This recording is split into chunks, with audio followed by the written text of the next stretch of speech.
This is the Cycling Over 60 podcast, Season 4, Episode 1, launching Season 4, and this is your host, McKenna Myler.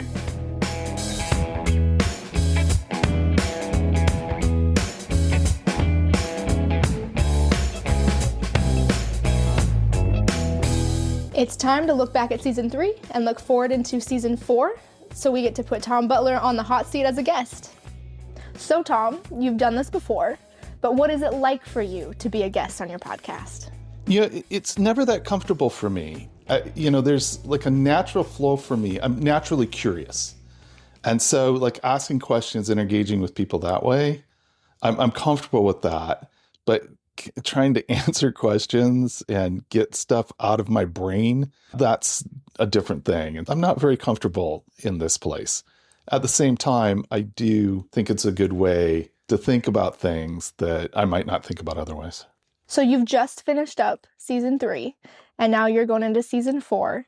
And so it's been 3 seasons now. And as your daughter, I look back to when you first started this podcast, and it was really exciting for me. I've kind of heard my whole life, and I feel this way too, about how you have such a great voice. People always say like, man, you have such a good speaking voice.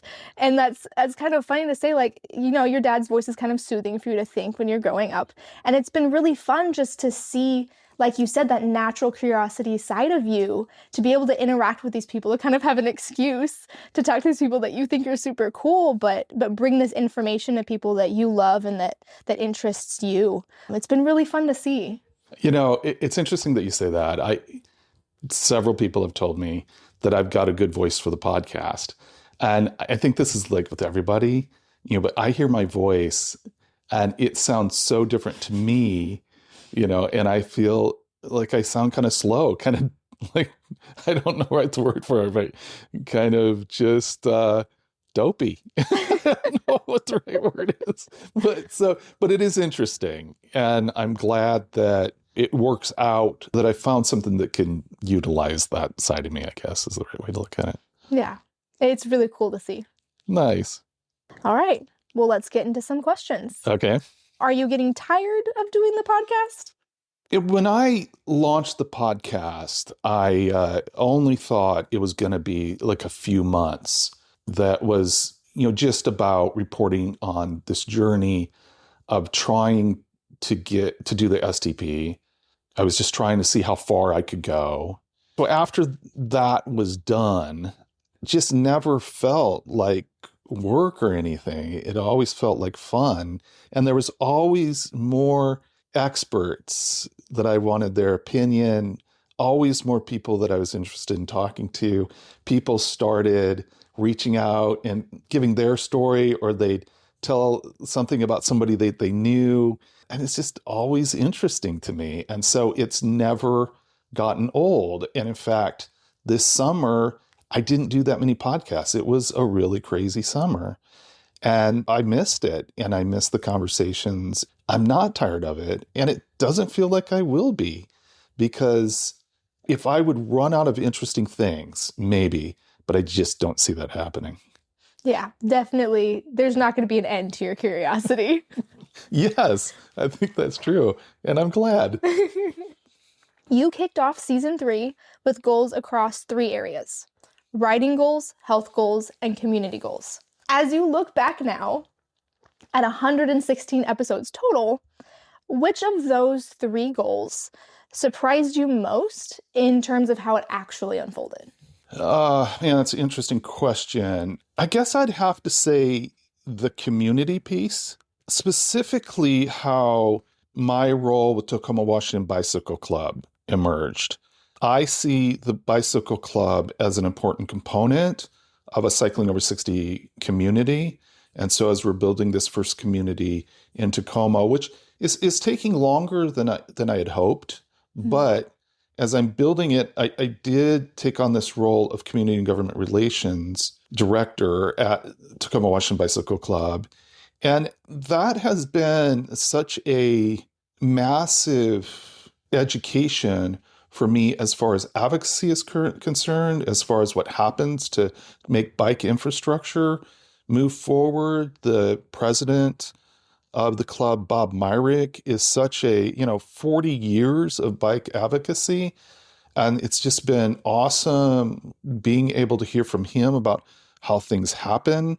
That's been a really different kind of role that I'm truly enjoying and actually getting revved up about.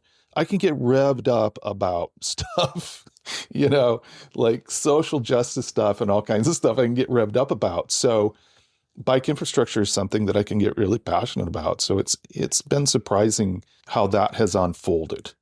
In seeing how these goals have unfurled, you set a goal to do 7 organized rides with at least 3 outside of Washington State.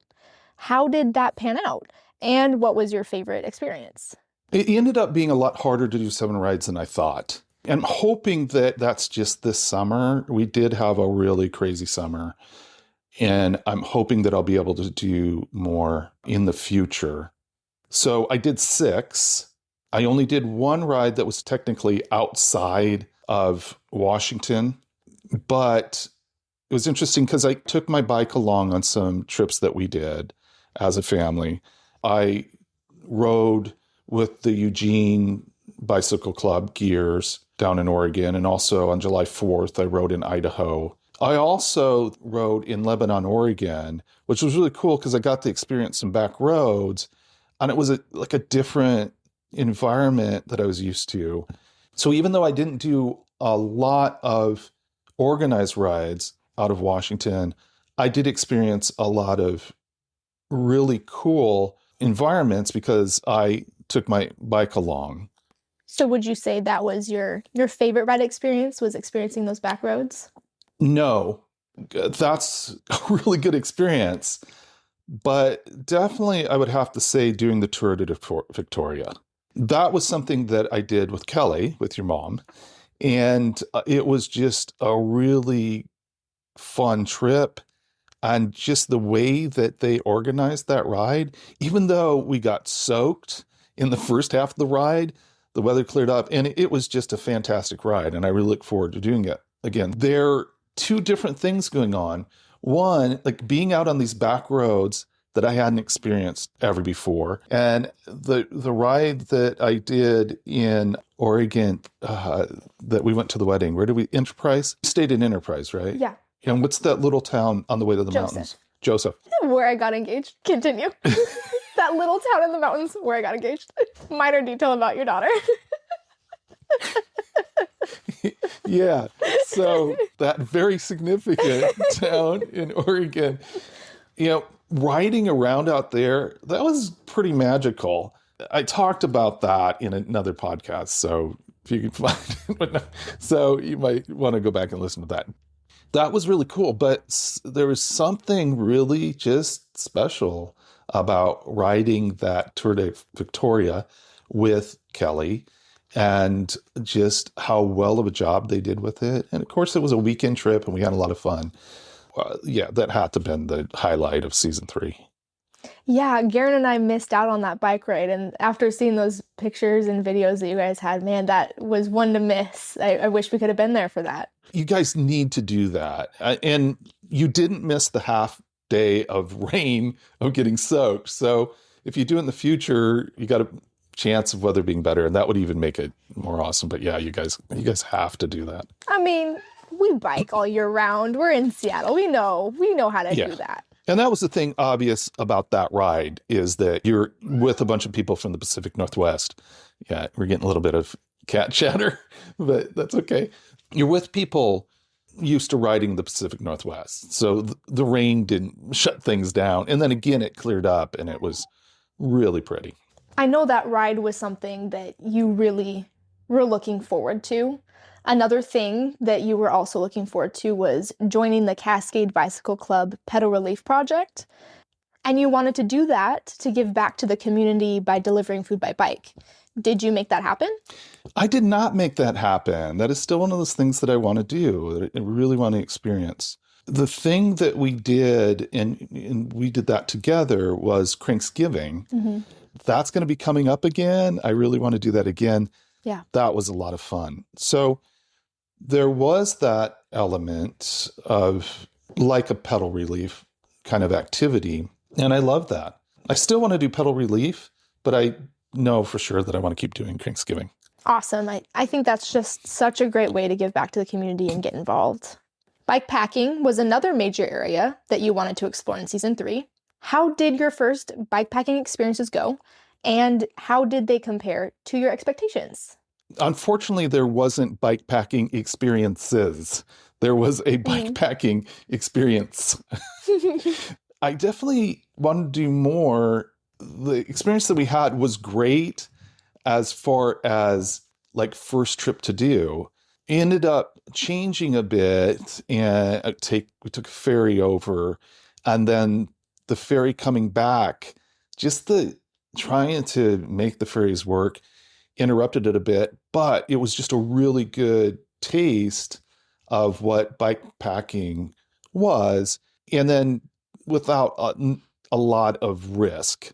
So you had driven the car over, and we did have the car there, and that changed it a bit, but still the bike and the gear and everything got to experience it enough to know that I got to do it more. I'm still looking for a time to go out, even though it's going to start getting cold. I want to go out again before the weather gets really bad here. But I think there's an issue with my bike. So we might talk about that more. I'm not sure that I have the perfect bike for bike camping. I know that I don't have the perfect bike for bike camping. So we'll just have to see what happens with that. That would be really funny to see another bike come through this podcast. Yeah. So Judson, he laughs at the fact that I've been milking the podcast for bikes. He uses it almost as a weapon against his wife. I think, Judson, I know you'll hear this. It's like, look how many bikes Kelly's letting Tom get. I don't know. I can't justify it really. It's like, yeah.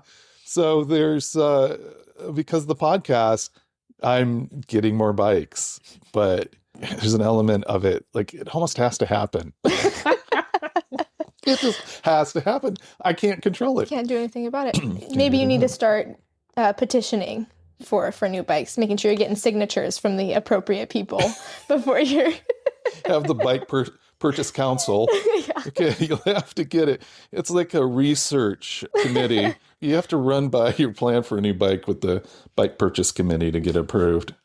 I might need something like that. Another application that you might need a different bike for is gravel riding, which was also something that you wanted to pursue, partly to ride more with my mom, Kelly. How has your gravel journey progressed, and how has it impacted your relationship and cycling with my mom? It really has turned out not to be what we had hoped it would be. It's kind of a disappointing thing because Kelly doesn't like being on the road.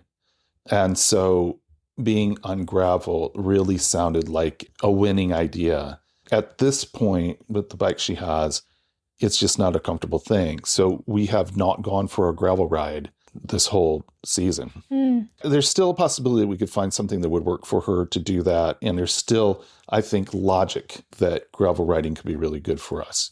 But it definitely did not pan out to what we had hoped because it's just gravel roads are kind of bumpy.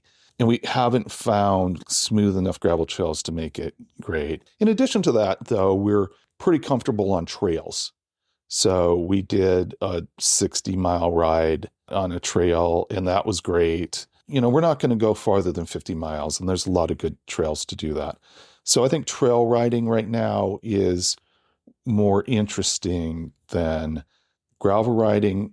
However, going back to bike camping, I think that we would be more likely to do bike camping together on a gravel road than on a trail. But that might just be finding the right trails that have campsites like the Olympic Discovery Trail. So we'll see. But it definitely did not pan out to be what we had hoped it to be so far. Yeah, I feel like we have growth as a family. We really want cycling to be this thing that we can do all together.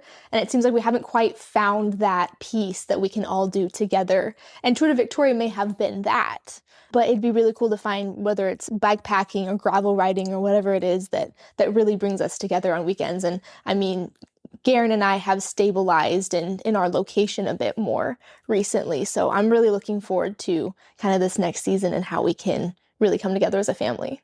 We jumped on this idea of being a cycling family at one point, and I feel like that was a little bit premature. I mean, you and Garen, you're in a new place now. You're going to be starting a new job pretty soon. And I think you're still figuring out what's your recreation going to look like. I want to reserve at least a couple trips, let's put that on there. And I think we had a great trip when we went to Olympic Discovery Trail and we spent the night together at a really funky little campground place. And that was super fun. So I do want to reserve a couple things. Maybe next year we can look at Tour de Victoria together. But yeah, I still want that to be one of those things that we do as a family. Yeah, absolutely. On August 2nd, 2024, you interviewed Dr. Jeffrey Gladden. He mentioned needing an exponential strategy for the exponential problem of aging. In season 3, you wanted to pursue that idea more. Did that happen? I didn't do as much of that as I wanted to. I really want to get in to individualized medicine more and looking at longevity and longevity science and really dig in deep into that. On September 22nd, I did a podcast episode with the excellent people at Physician Coach. And I see Physician Coach and the people that they have there as really a perfect resource for digging into this deeper. And I'm going to be doing that with them, kind of for me personally. And then also, I think the connections that they have are going to be good for me to find people. And then part of it was that I didn't do as many episodes this summer as I wanted. And so I just missed the opportunity to do some of the things I wanted to do. But it still remains a huge focus for me. Yeah, the longevity focus was central to season 3. After all the conversations with experts this season, how has your understanding of what it takes to have a long and healthy life evolved? I have 3 things right now, and I feel like I'm still really adding to my knowledge about this, and I really want to add to my knowledge about this. But for me, consistency is number 1. And then, unfortunately, weight training is number 2. I mean, the more I listen and read about weight training, it is just essential. And everybody who's listening to this, if you're not doing weight training, you need to go do weight training. And I'm saying that as someone that doesn't like it. And especially because weight training, you need to lift weights to the point where your muscles are stressed and it's uncomfortable, at least for me. Now, some people who I envy, they like that. They like pushing hard and their muscles failing and everything. And they're like, that was awesome. I don't like that. Cycling is different for me. If I'm climbing up a hill and everything, I'm hurting. I get to the top of the hill. It's like, yay. But weight training, there's no yay to me with weight training.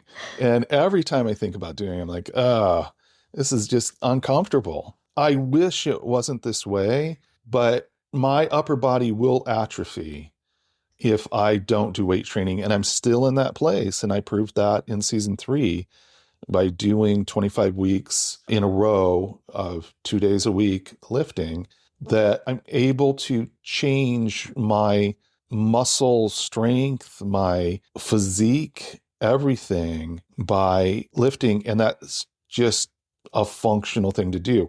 There's a whole bunch of things that I hope to have people speak to more that happens even for brain health, how lifting is attached to brain health. There's just a lot that makes weight training essential. And the final thing is I'm still learning how to eat. I did an episode with Russ Youngberg, and talked about blood glucose and managing blood glucose and insulin resistance. And all that stuff is at the core of my personal journey for longevity, is figuring that out. What I eat, how to eat to manage my blood glucose is number one. There's also this really interesting thing, and hopefully I'll be able to get into this in an episode, but I need to do some more investigation of it. And this is one of those things where I talk about don't do what I do. I'm different than you. Don't do what I do. I am really curious about a concept of eating differently in the wintertime than I do in the summer, because for most of our development as humans, we ate differently in the wintertime than we did in the summer. And so I'm thinking there might be something to do that, but that's a really wild thing that I'm going to be looking at trying out. I'm still going to do a lot of experimentation on myself. And I should point out that I experimented with something, changing my diet, and it failed miserably. And that was, really limiting the fat that I took in. And I'll talk about that more in some episode here coming up. Yeah, there's still a lot for me to learn about how I'm fueling myself. You wanted to optimize the Cycling Over 60 Strava Club and explore live events. What worked, what didn't, and how has the community grown? I like Strava, and I like having the Strava Club. I like posting to Strava. It is a place that I communicate with anybody that's part of the Strava Club. I know that not everybody is going to be on Strava. It's not the perfect way of communicating, and I'm super disappointed because I reached out to Strava. One of the things that I wanted to do in season 3 was to figure out a way to communicate, have some communication with Strava. I don't think that's possible. I think Strava is just really, they don't communicate with you unless you're like REI or some big entity like that. And I even reached out and asked for Cycling Over 60 to be considered an official club or whatever, but to get a check mark by the club's name, because that would give me more options as far as posting is concerned. And they're like, you need to request it, and then you'll never hear back from us. You'll either see a check or you won't. And I didn't see a check. So I'm pretty disappointed with Strava as a community building tool, although I did use it a lot to reach out to people to let them know things going on. I can reach out to different clubs in the area and post on their Strava clubs, and that was helpful, but it's not the perfect resource. So I'm still looking for something that's a better community organization tool than that. Or maybe it's even figuring out how to create a Cycling Over 60 app that would be helpful. That would be a big project, but that would be kind of cool. I've been pretty surprised recently hearing about people starting out in their early careers, learning how to make new apps, and how there's a lot of resources about how to make an app it's not too difficult to set up. Yeah, I have used Claude to do some stuff, and I think it's possible that building an app would be something that Claude could be helpful with. If I get some spare time, I'm going to play around with that. It'd be awesome to have more feedback from people about what they'd like to see in an app. So reach out and let me know. You can find my email in the show notes. But again, I'm still on the search for something to communicate better as a community. I do want to say a shout out to everybody that posts their pictures with their rides, because I love it. I love seeing your pictures. I've said that before, but it's true. Yeah, I don't think you can say that enough, how much you appreciate the people that support your community. Yeah. Let's shift now, looking forward to season 4. You floated the idea of a Cycling Over 60 group ride in September 2025. We're now past that date. What's the story there? And is a group ride still something that you want to pursue in season 4? Absolutely, yes. I want to do the group ride. So I think I did the episode on season 3 and what we were looking forward to, like about this same time a year ago. Over season 3, there was a lot of planning. Things got interrupted a little bit for what we were going to do. But I think everything that I wanted to accomplish with the event, it happened on September 14th. Everything that I wanted to accomplish with that event, I accomplished. And I'm really happy to be looking forward to growing that. I think one of the biggest things was having a really fun ride and having different rides for different people of different abilities and really supporting that. But then also having it be more of a event, just a celebration. So a celebration of cycling later in life. And I really am optimistic that it can be like maybe the best celebration of older cyclists in the nation, why not? And so I'm having really good conversations with people, and I'm really confident in September of 2026, it will start emerging as a real awesome event. That was really fun to be part of. I'm so glad that guys were a part of it. I do want to look at getting you special Cycling Over 60 support jerseys. People look at you and go, you're here, but you're definitely not over 60. But, Cycling Over 60 is about embracing cycling later in life, no matter what age you are. So really, we're looking at people that are 55, people are maybe looking at retirement, but at the same time to have younger people there, and seeing, it's inspirational, right? When you see people that are older cycling, staying fit and everything, I think that's an inspiration to everybody. Oh, absolutely. I mean, I routinely say, and I said it at the event, I'm really looking forward to my 50s and 60s. I think there's a lot of cool milestones that you hit. And especially as a woman, I'm just really looking forward to that freedom in that part of my life. And cycling can be a huge part of that. So, yeah. Absolutely. At 116 episodes in, you've interviewed dozens of experts and everyday cyclists. How has hosting this podcast changed you as a person beyond just your fitness level? It's a really interesting question because obviously there were changes going on in me throughout the first 3 seasons. Like I said, I didn't plan on it lasting this long, but it has kept going. So anything that's like a weekly thing for that long a time has an impact. The thing that I think about is I've gotten a lot of feedback about the questions that I ask and also the tone that I set. That's kind of a conversational tone. I like that. And I'm finding that I want to focus more on that ability. And I think that can't help but change me and have me grow. Being interested in what others have to say, being interested in creating a conversation, thinking, how do I take my curiosity, put it in a form of a question, and draw out things with people? I think that's a wonderful thing to be developing. I don't know how much I can develop as like a professional podcaster. I have to edit myself a lot. As much as anybody that's a guest, I have to edit me. And one thing about that is I don't think I could ever do video. I would have to grow so much to be able to do video or to do live, because I find it's more difficult now for me at my age to think on the fly. I don't think I'm going to be able to do something like video, but it's something for me to work towards. One thing that I would say that my mind has just been blown over and over again is what can be shaped later on in life. Our brains are not set in stone at 60 years old.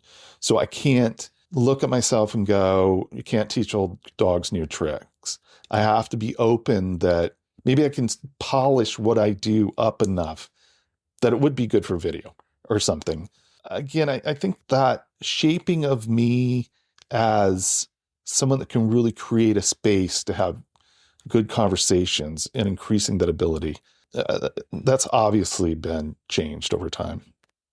The change that I've seen you make in your fitness level since you started this podcast and first set out to do the Seattle to Portland bike ride with Garen, I mean, it's been absolutely phenomenal to witness. I certainly have felt myself that's like, okay, I can set myself on a path now to really help me be successful later in life, but also it's never too late to start. And I really appreciate that. That is the message that I want to pass on to you. I want to be a father that you look at and you go, okay, when you're older, you can be fit. And it's wonderful that you see that. Yeah, I have both parents to look up to for sure. Nice. What's one cycling experience or adventure that you've never mentioned on the podcast that you're secretly dreaming about for season 4?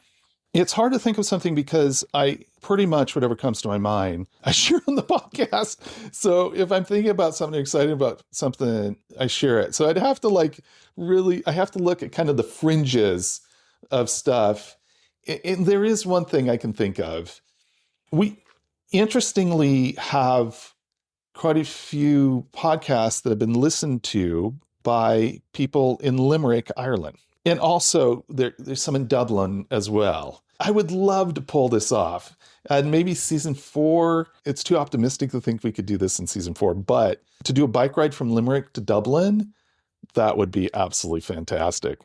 And this is kind of some insight the way that my brain works. I have all these things parked in my brain, thousands of ideas in my brain. If I notice something like, oh, here's a company that does bike rides in Ireland, I kind of add that to my file in my brain about doing Limerick to Dublin. So that's probably the thing that I haven't shared that's on my list of things I'd like to do. Garen and I call that the idea bookshelf. Okay. When you have an idea. And it honestly helps because you can say, this is for the idea bookshelf. And so it's like, okay, I don't have to base my next steps on this idea. This is just something we say and we can park it up there on the bookshelf. Right. And it's interesting because you guys are 25. And so if you think, I'd like to do a bike ride from Limerick to Dublin someday, you've got a long time to make that happen. I'm tempted to say, oh my goodness, at my age, this has to happen. And that was like with STP, when I was like, well, I missed the opportunity to do STP. But the truth of the matter is, I have to look at things and say, if this doesn't happen for 10 years, it still can happen. But I surely want to make it happen sooner than that. That would just be so much fun. I think we have to get those official support jerseys because you're not doing that without me. Yeah, we will definitely need 2 support riders. I have to ask, how far would that bike ride be? I don't know, but I think of Ireland as not being that huge. I mean, riding from Seattle to Portland is 206 miles. That's a long way. The spaces, especially in the western part of the US, are so far. I don't think Ireland would be that far. Maybe you should look that up. Okay, so it looks like from Dublin to Limerick, 238 kilometers. Okay, so 100 kilometers is about 63 miles. So it's like 120, what was it? What, 200 what? 238. 238. So to do a 2-day trip, 70 miles a day, 75 miles a day or something like that, 120 kilometers in a day, or maybe we do a 3-day trip. The thing is, going over there, I don't want to buzz through, but if we made it a 3-day trip, that would be a great 3-day trip. Perfect. Okay, so if you live in Limerick, let me know, is there a good route, good bike route from Limerick to Dublin? Or better yet, is there a tour company, or is there a group, is there a Limerick bike club that would want to do a ride from Limerick to Dublin? I'd love to make that happen. That'd be way too cool. Bringing it back in, looking at the 3 focus areas from season 3, longevity, community expansion, and bigger cycling adventures. Which one needs the most attention in season 4? The ideal would be to elevate all of them, right? But I do want to go deeper into longevity. I talked about the bicycle as a medical device. I do want to dig deeper into that. And I do want to get more into how important activity is and what's happening when you're active. And what happens if you haven't been active, you're 55 or 60, and you haven't been active and you start getting active. What impact can exercise have at that point? I do want to get deeper into science about that. I just finished a book, it's an older book called Younger Next Year.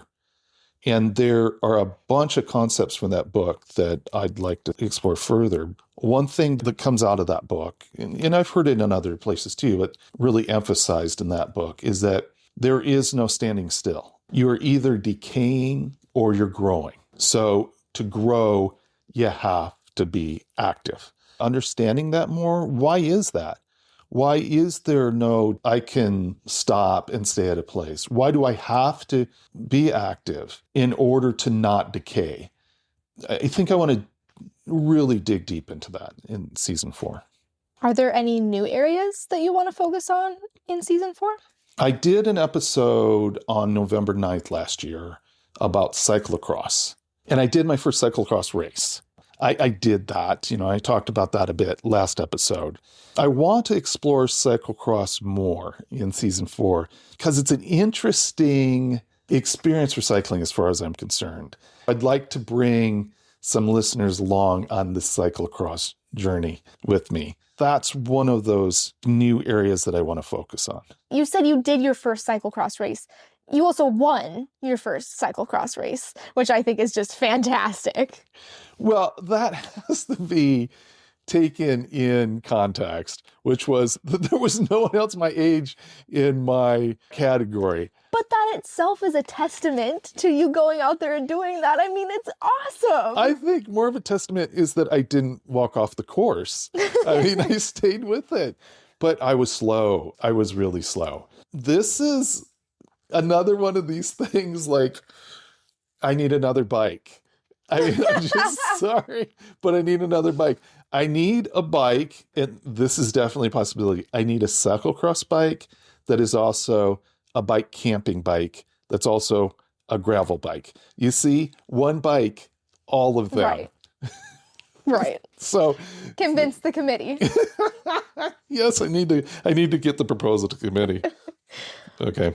Sail to Portland has also been a big part of all 3 seasons. Do you plan on it being part of season 4? Yes, I do.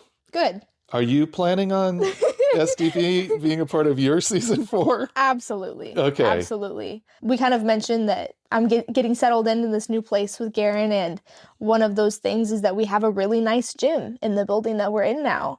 And I'm really excited to start utilizing that to help me get to my fullest potential. Yeah. I think last year it was so interesting doing the SDP the way that we did it last year. I mean, we went faster by a lot than we had done the other 2 years. I'm looking forward to having a different experience next year. I'm looking forward to you doing it for the first time and us all focusing on you having a great SDP. I do think you want to go into it fit. Yeah. If you go into it at like peak fitness, I will have a heck of a time keeping up with you. I know that that's true. Although I am increasing my functional threshold power, maybe I'll be okay. But if you go into peak fitness, I think you're really going to enjoy it. In order to get there, I have to figure out how to be on a bike consistently. And that is something that is hard for me in the wintertime in Seattle because it gets dark and I get home and it's dark. So that's going to be a real challenge for me. I mean, I've been committed. I did STP in 2024. I got through that first day, but I think it was because my body was really pushing for that. Like I can push my body to do it, but I got sick. So I know that I need to be at a higher level of fitness in order to not just push my body over the edge. And I'm really hoping that it's not as hot as it's been. That's a problem, being that hot. It's probably less of a problem for me than it is for you, but it's definitely something that contributed. Yeah. I think it's so interesting because I'm in a different place. Cycling over 60 has really become like a mission for me. And my focus on being an inspiration to others when I can be, finding the information that people need to be cycling later on in life.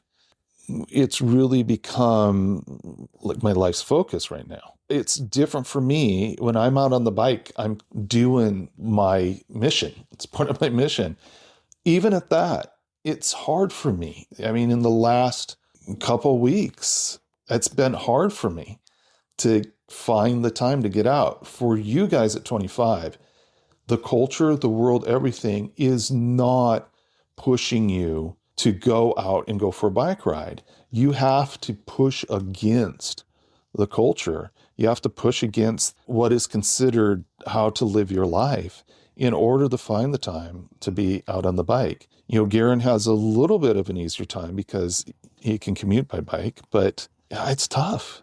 I don't know how you do it. You have to fight for it. The thing I think about is, do I need to get a bike trainer put up down in our gym in our building? I would say yes, because I'm selfish. Because if you could get on Zwift, then we could ride together, and it's a really good way to kind of see what's happening with your fitness. Yeah. I would say yes. You need to get a trainer. Maybe an even bigger part of our family for you when it comes to your upcoming adventures is Mom. She's been a part of your journey in these past 3 seasons. What role do you see her playing in your season 4 adventures? Definitely her encouragement has been massive. It has been essential. That's a big role that she will continue to play, I know. And I'm not really sure, to be honest. She has had this kind of crazy period in her life, and it got really complicated with the passing of her father. That created a whole bunch of demands on her time. I think things might be stabilizing a bit. There's been some changes, and I think maybe they can get stabilized, but I don't know for sure. When we went up and did the ride in Victoria, that was something she needed. She had stuff that she had to do, and I don't think we would have done that trip if we hadn't already paid to do the tour and everything. But it fed her on a really important emotional level, physical level, everything. It was really important. And if we don't force those times, she will just be overloaded with all the things she has to do. I really want to make sure that active recreation is a part of our lives. And I think that the bikes are great for that. And we have a bike that works well for her. If we're on trails, we're not in traffic. I anticipate that us riding together will continue to be part of the story of season 4. And obviously, if her daughter is going along, that can be a little bit more of a motivating factor for her to get out there. Yeah. I mean, whenever I can say we're going to go for a bike ride with McKenna and Garen, she's there. So yes, that's for sure the case. After 116 episodes of sharing your journey publicly, what is the hardest part about being this transparent about your struggles and your setbacks? I don't like letting people down. I know that's part of the process. When I didn't make it across the state of Washington, that was a big deal for me. And when I say things like, I want to do this or I want to do that, and I don't make it, I feel like I'm letting people down. Now, part of that's good because, if I didn't do a lot of cycling this week and people are watching, I want people to see me going out there and getting on the bike. I want to be really clear, though. I don't get negative feedback from people from the podcast. I only get positive feedback. The only time I got negative feedback was when someone felt like I pushed your mom too much, which was fun.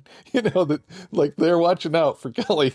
Yeah, people are super supportive, and that's really cool. So I shouldn't feel nervous about that, but there is that thing about being so transparent about things that I want to do and then not make it or failing or whatever. That's kind of difficult. You can have a strong inner critic.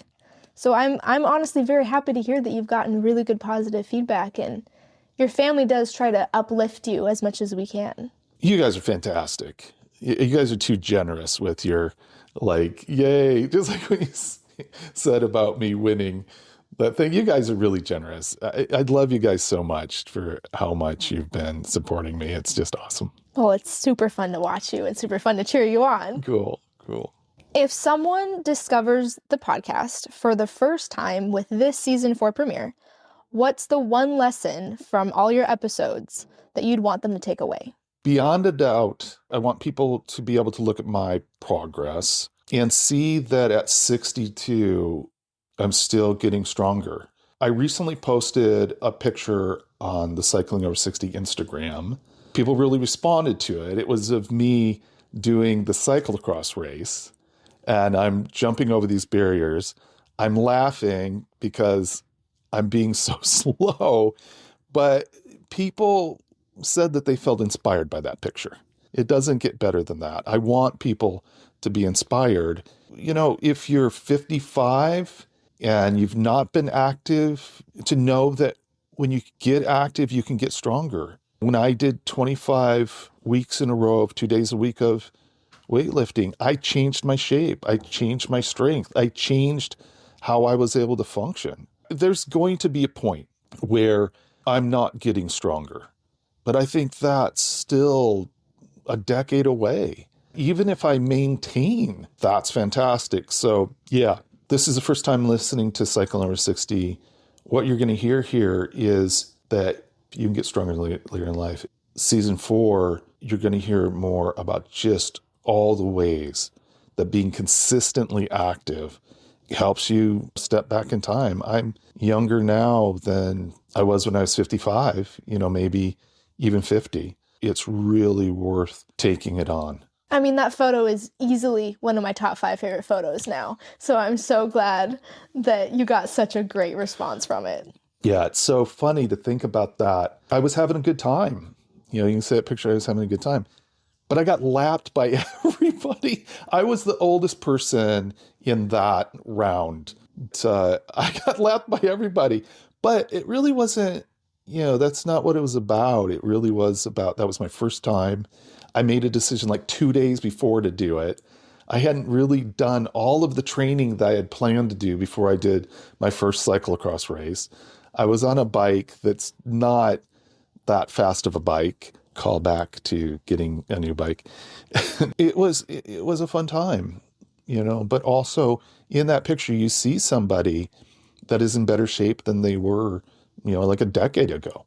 I want that to be the kind of inspiration that my journey gives people. Absolutely. I still hug you sometimes, and it is a different form than Yeah. I was used to for 20 years of my life. Yeah. What a statement. I mean, that's so cool.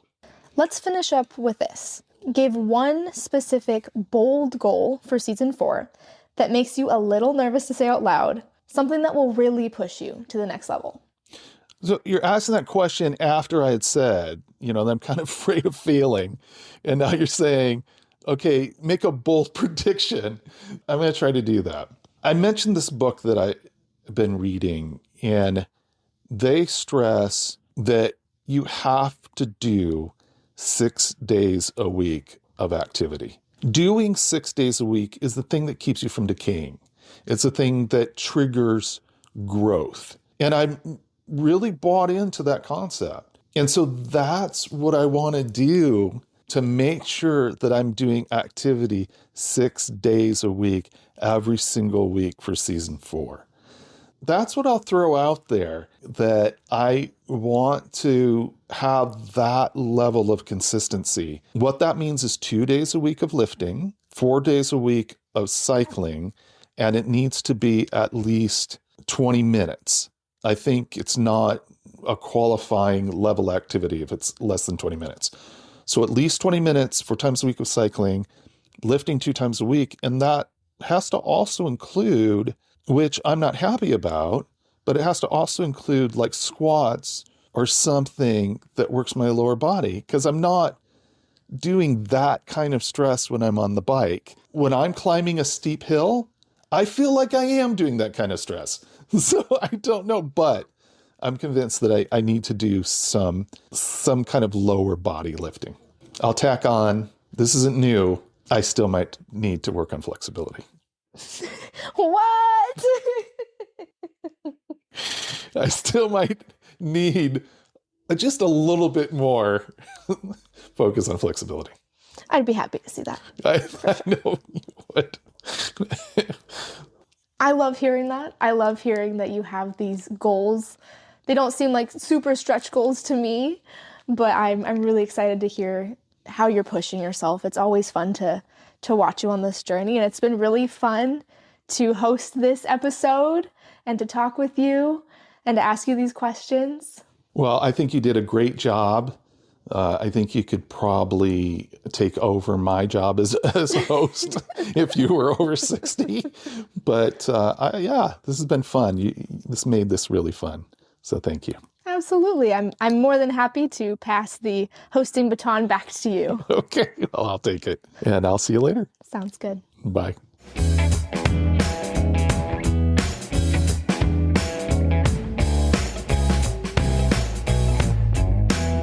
I kind of thought that 6 days a week, with 2 of them being upper body workouts, is not that big of a goal.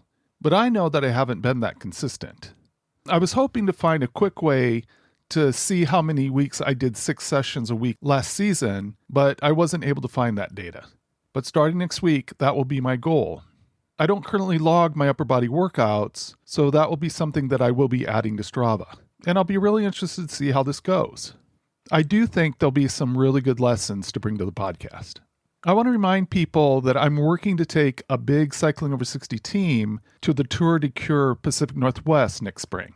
Although it seems early, it isn't too early to make plans and to join the team.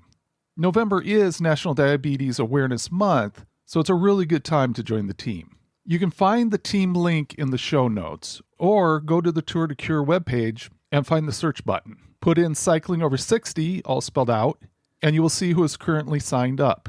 You can find a link to the team page there, and if you navigate to the page, you can sign up for the team.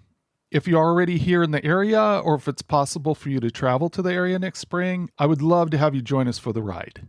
I hope, like me, you are seeing the huge benefits of being consistently active. And remember, age is just a gear change.